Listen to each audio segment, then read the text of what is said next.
एक समय की बात है, किसी देश में एक राजा राज किया करता था। उसकी 12 राजकुमारियां थीं, जिनसे वह अपनी जान से भी ज़्यादा प्यार करता था। यही वजह थी कि राजा को सभी राजकुमारियों की सुरक्षा की बहुत चिंता रहती थी। राजकुमारियों के प्रति प्यार और चिंता के कारण राजा ने सभी राजकुमारियों के सोने का इंतज़ाम एक ही कक्ष में कर रखा था। राजा के सोने के बाद सभी राजकुमारियों के कक्ष के बाहर ताला लगा दिया जाता था। इसके बावजूद हर रात राजकुमारियां नए जूते पहनकर सोती थीं और अगली सुबह उनके जूते घिसे और फटे मिलते थे। सभी राजकुमारियों के रात भर कक्ष में रहने के बावजूद अगले दिन उनके जूते घिसे और फटे मिलना राजा को भी काफ़ी हैरान कर देता था।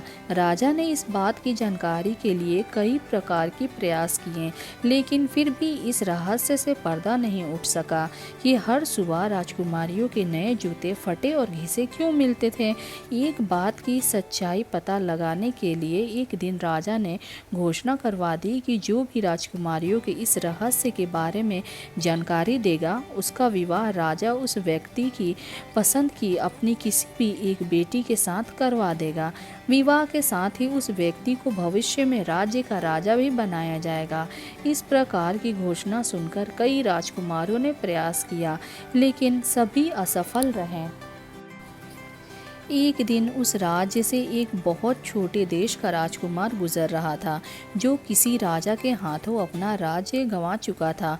वह एक दिन नदी किनारे पहुंचकर जैसे ही अपने थैले से बचा हुआ खाना निकालकर खाने लगा, वैसे ही वहां पर एक बुढ़िया आ गई और राजकुमार से खाना मांगने लगी।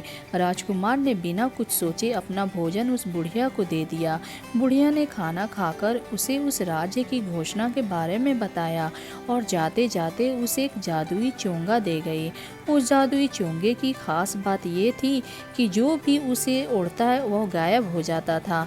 राजा की घोषणा सुनने के बाद राजकुमार वह जादुई चोंगा लेकर राज दरबार पहुंच गया। उसने राजा से घोषणा को पूरा करने की आज्ञा मांगी। राजा ने यह कहते हुए आज्ञा दे दी कि इसके पहले जिसने भी प्रयास किया वो असफल रहा और उसे मृत्यु दंड दिया जा चुका है। राजा की बात सुनकर राजकुमार ने कहा कि कोई बात नहीं, उसे यह शर्त मंजूर है। फिर राजा ने उसे राजकुमारियों के बगल वाला कक्ष सोने के लिए दे दिया और उसके खाने पीने का बढ़िया इंतजाम किया गया। जब रात हो चली तो सोने के वक्त सबसे बड़ी राजकुमारी एक जूस से भरा गिलास लेकर आई। राजकुमार ने जूस ले लिया और राजकुमारी वहां से चली गई। राजकुमार ने जूस नहीं पिया और खिड़की से फेंक दिया। कुछ देर के बाद सोने का नाटक करने लगा। जब राजकुमारियों को लगा कि राजकुमार सो चुका है, तो सभी राजकुमारियां कहीं जाने की तैयारी करने लगी। इस बात का आभास होते ही राजकुमार ने चोंगा ओढ़ लिया और सभी राजकुमारियों पर गायब होकर नजर रखने लगा। राजकुमारियों के कमरे में जाकर राजकुमार ने देखा कि सभी राजकुमारियां सज धज के कमरे के बीच में गोला बनाकर खड़ी हो गईं और कुछ गुनगुनाने लगीं। तभी कमरे के बीचों बीच अचानक एक गड्ढा नजर आने लगा, जिसमें से सभी राजकुमारियां एक जादुई स्थान पर चली गईं। राजकुमारियों के पीछे पीछे राजकुमार भी चला गया। वहां पर 12 राजकुमार उनका इंतजार कर रहे थे। सभी राजकुमारियां उन राजकुमारों के साथ जंगल की ओर जाने लगती हैं। रास्ते में चांदी के पेड़, सोने के पेड़ और अन्य जवाहरात के पेड़ मिलते गए। राजकुमार हर पेड़ से एक एक पत्ती तोड़कर अपने पास रखने लेता। जंगल में कुछ दूर जाने के बाद एक महल दिखाई दिया। महल में जाने के बाद वहां अपने आप ही एक मधुर संगीत बजने लगा। उस मधुर संगीत की धुन पर सभी राजकुमारियां राजकुमारों के साथ नाचने लगी। उस धुन पर वह राजकुमार भी झूमने लगा। वे सभी वहां पर सुबह होने के पहले तक नाचते रहे और सुबह होने के पहले ही वहां से चले गए। सभी राजकुमार राजकुमारियों को छोड़ने के लिए जंगल के बाहर तक आए और राजकुमारियां वहां से अपने कमरे में आ गईं। राजकुमारियों के साथ ही चोंगा पहने हुआ राजकुमार भी वहां आ गया और चुपके से अपने कमरे में चला गया। सुबह होते ही राजकुमार को राजा ने दरबार में बुलाया और रहस्य रहस्य के बारे में पूछा। राजकुमार ने बताया कि जंगल से तोड़ी गई सोने और चांदी की पत्तियां दिखाते हुए रात की पूरी घटना के बारे में बताया।